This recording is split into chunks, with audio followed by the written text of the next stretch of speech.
Guys, so here's my little assistant, and we are going to show you how to swaddle your baby with the hands up and the elbows down using a Velcro swaddle blanket.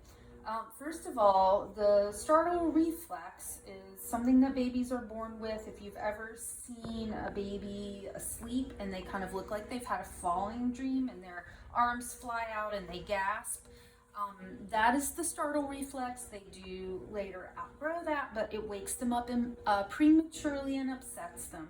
So that's why we swaddle. It's soothing for them. It helps them calm down if they're crying, and it also helps them when they're a little older to get longer stretches of sleep.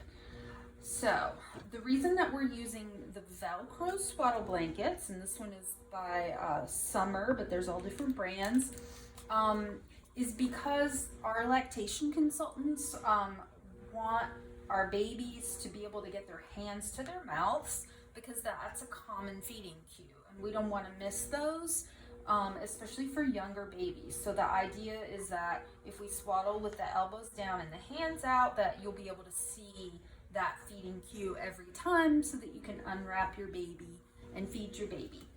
All right, so when we're starting out, we want the babies, if your baby had shoulders, we want the shoulders level with the top of this swaddle blanket. So about like that. What we don't want is this, right? We don't want fabric around the baby's face. So start out with baby a little lower than you might think, and then the legs go in here, and if it's hot outside, you can just leave the legs out, because swaddling really is only about preventing the arms from flying out. All right, so this is, again, a Velcro swaddler, so it's got this little Velcro piece. It folds down for the laundry so it doesn't pick on your other clothes and things. And this Velcro connects here with this Velcro, and then there's Velcro on that side as well. All right, now if your baby is not a Houdini baby, you can skip this one altogether. So you want to hold the elbows in place this way, elbows down, hands up, and then you're going to take this longer flap of fabric and you're going to pull it taut, and you're going to wrap it over the top to hold those elbows straight down. And then I'm kind of tucking the fabric behind the baby while I'm pulling the other flap taut. Then I'm going to roll the baby and do the same thing on the other side. And we want this fabric, we want both passes of fabric, this one and this one, to go all the way over both of those forearms and the hands out. If you feel like it's not loose around the hips or the legs, you may need to bunch the fabric up at the waist a little bit, because you want to leave the legs alone. You want them to be able to kind of stay in this froggy position that is normal for babies after they're born. So you don't want to straighten the legs, and the swaddling shouldn't be tight at all around the hips or the legs. So your baby will look more like a little frog. All right, so this is kind of what it looks like.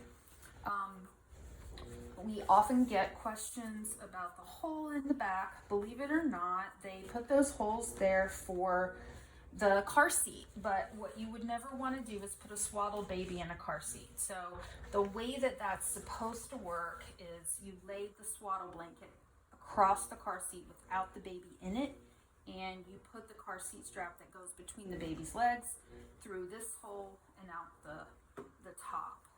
So you wouldn't use that first piece of Velcro. So it'd be like that, and then once the baby's all buckled in with 5 points of restraint, then you could close up these flaps afterward. Otherwise, you would definitely not want a swaddled baby in a car seat. All right, let's see.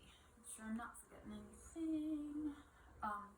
Okay, so that's it. So this is a great way to soothe your baby, and once your baby is old enough for swaddling, once they've gotten up to birth weight, this is a great way to get some longer stretches of sleep.